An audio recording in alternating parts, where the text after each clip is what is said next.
Oh, simple lah ni. Jom kita buat. Alright, kita cuba tukarkan baju warna merah ke warna purple tanpa memerlukan dua baju yang warna berbeza. Jadi kan, senang je macam ni buat dia. Jap, saya dulu video ni sebelum kat CapCut. Nanti nak refer tak jumpa. Alright, dekat CapCut korang akan pilih video yang korang nak tukar color tu dan adjust HSL, Hue, Saturation, Luminance. Apa benda ni? HSL ni kita boleh pilih untuk adjust warna-warna tertentu berpandukan kepada bulat-bulat warna yang kat atas tu. So kita nak tukar warna merah sahaja, jadi kita akan select bulat warna merah dan adjust mengikut warna yang kita nak. Macam anti purple tu dah tentulah baju dia warna purple, so dia select lah bulat warna purple tu, adjust jadi warna merah. Ok, dah siap edit, export dulu.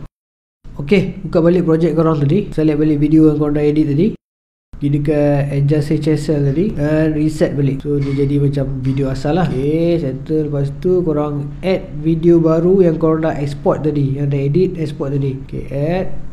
Dia video yang sama tapi warna baju yang berbeza. Pilih edited video yang korang dah add tu, set sebagai overlay. Next step, pilih time bila korang nak baju tu bertukar warna. Kemudian add mask jenis split. Kalau macam anti purple ni dia pakai split lah. Set feather dia supaya nampak blending tu tak adalah keras sangat, nampak lembut, ikut kesesuaian. Ok, dah puas hati dengan feather blending tu, kita adjust position mask tu ke bahagian atas sebab kita nak buat efek tu daripada atas ke bawah kan. Dan jangan lupa set keyframe yang macam simbol diamond tu, starting dia. Kemudian cari part bila kita nak efek tu berubah, dia bawa turun ke bawah dan pastikan dia automatic ada keyframe lah untuk position baru tu. Ok, check dulu, dah berpuas hati, barulah kita export.